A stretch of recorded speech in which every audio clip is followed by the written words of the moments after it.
Have you ever wondered where the Black Death, one of the most devastating pandemics in human history, originated? This tale of terror and tragedy began in the dry plains of Central Asia.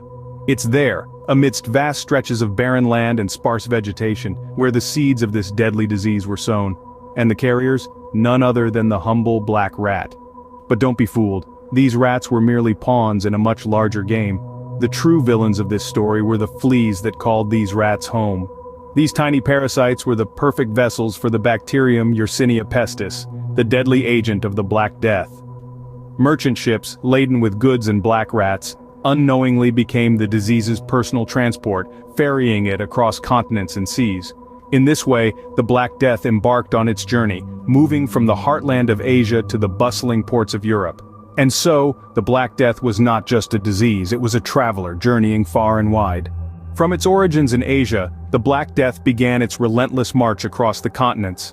The disease, like a shadow, followed the well-trodden paths of trade routes, both by land and sea. The Silk Road, a network of trade routes connecting the East and West, became an unwitting conveyor of death. But it wasn't just the movement of people that aided the spread. The disease was also carried by rats, unwitting stowaways on merchant ships and caravans.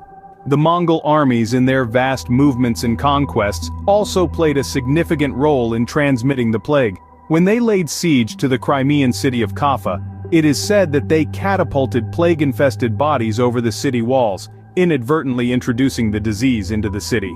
As the Black Death reached the Crimea, it found a new pathway to Europe via trading ships. The Black Death was not a respecter of borders, it crossed mountains, deserts, and oceans. In the 14th century, a dark cloud descended upon Europe, marking the arrival of the Black Death.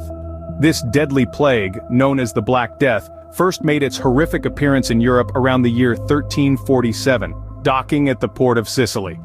From there, it wasted no time in making its presence felt. Europe at the time was a perfect breeding ground for the disease. High population density, coupled with poor sanitation, allowed the Black Death to spread rapidly and relentlessly. The bustling cities and towns became nightmarish landscapes as the disease swept through the streets, infecting one person after another. Marketplaces, once full of life, were transformed into places of fear and despair. The disease was merciless, striking down the young and old, the rich and poor alike. In a matter of months, Europe was in the grip of an unprecedented health crisis. The Black Death swept through Europe like a wildfire. It was an unwelcome guest, arriving unannounced and spreading rapidly, leaving devastation in its wake.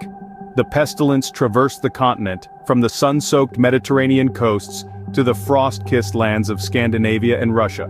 It seemed to favor no particular region, and its reach was as indiscriminate as it was relentless. Europe's bustling cities bore the brunt of the devastation.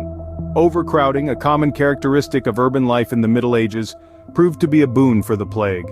The narrow, winding streets and cramped living conditions created a fertile breeding ground for the disease, accelerating its spread and amplifying its impact.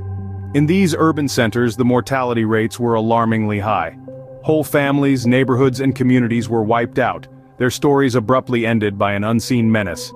Europe was under siege, not from an external enemy, but from an invisible killer. The Black Death was not a silent killer. Its symptoms were as terrifying as the death it brought. The initial signs were subtle, often mistaken for a common cold or flu: fever, chills, fatigue, and a general feeling of malaise. But as the bacteria Yersinia pestis invaded the lymphatic system, the symptoms became much more severe.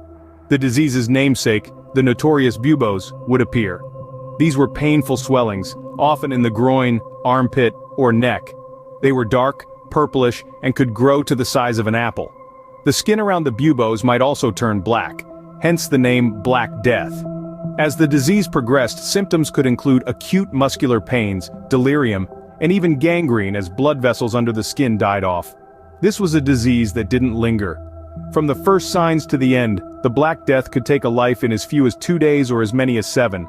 The Black Death was a brutal, painful, and swift executioner. The Black Death was not a selective reaper. It cut down the young, the old, the rich, and the poor. It was a grim equalizer, its touch felt across all strata of society. The estimated mortality rates are bone-chilling to consider. With no regard for status or age, the Black Death took a toll of about 30 to 60% of Europe's entire population. That's right, up to half of the people. Gone. Just like that. Now let's take this to a global scale. The plague wasn't exclusive to Europe. It spread its deadly shroud across the world, leading to an estimated global death toll of between 75 and 200 million people. That's almost 3 times the current population of Germany, or nearly 3/4 of the United States population. The Black Death was an indiscriminate destroyer of life, and its mortality rate serves as a grim reminder of the fragility of human life. The Black Death did not just kill people, it upended societies. The plague's deathly dance caused a seismic shift in the social fabric of the time. There was a severe labor shortage as a result of the massive death toll. This labor shortage led to a surge in wages as the demand for workers skyrocketed. The relentless death and suffering also led to a crisis of faith. Many began to question the church, which seemed powerless against the plague. This led to the rise of movements like the Flagellants, who believed that the Black Death was God's punishment, and that penance was the only path to salvation. In these times of fear and uncertainty, scapegoating was rampant. Jews, beggars and lepers were falsely accused of spreading the disease, leading to widespread persecution and violence. The Black Death was not just a health crisis, it was a social catastrophe. The Black Death left a society in turmoil in its wake. Faced with an invisible enemy, people of the 14th century tried to fight back. They initiated a series of measures in an attempt to control the rampant Black Death. Among these measures was the establishment of quarantines. Infected households were marked and isolated, their residents confined within, in a desperate bid to halt the spread of the disease. In addition to quarantine, they resorted to burning clothes, bedding, and other belongings of the afflicted. It was believed then that these items carried the deadly contagion. Stray dogs and cats were not spared either. They were culled massively under the presumption that these animals spread the plague. However, the understanding of disease transmission was primitive and deeply flawed, a fact that hindered effective control. The real culprits, the fleas and rats, scurried unnoticed, continuing their deadly spread. Despite their best efforts, the Black Death remained a formidable foe. The Black Death was not a brief visitor, it lingered, bringing death and despair for years. The Black Death, one of the most devastating pandemics in human history, made its unwelcome arrival in Europe in the year 1347. This plague was not a fleeting calamity, it was a relentless force that gripped the continent for a grueling 4-year period until 1351. But the shadow of the Black Death didn't completely lift after its initial retreat. The plague returned with a vengeance multiple times over the next centuries, causing significant outbreaks and continuing to shape the course of history. Each wave was a stark reminder of the enduring and brutal nature of this disease. The Black Death was not just a moment in time, it was a drawn-out chapter in humanity's story, a chapter that stretched out over years and left an indelible mark on the world. The Black Death was a long, dark night for humanity. The Black Death left a world forever changed in its wake. This devastating pandemic, which swept through Europe in the 14th century, left long-lasting effects that reshaped societies on a scale previously unimaginable. In terms of demographics, the Black Death caused a drastic reduction in Europe's population. This significant decrease led to labor shortages, which in turn spurred economic changes. With fewer people to work the fields, wages increased, and feudalism began to crumble. The Black Death also had profound impacts on religious beliefs. Many began to question their faith as they saw no distinction between the righteous and the wicked in the face of the disease.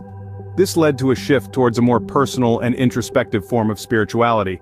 The aftermath of the Black Death was not just a period of recovery, but also a time of radical transformation. The Black Death was more than a pandemic, it was a catalyst for change.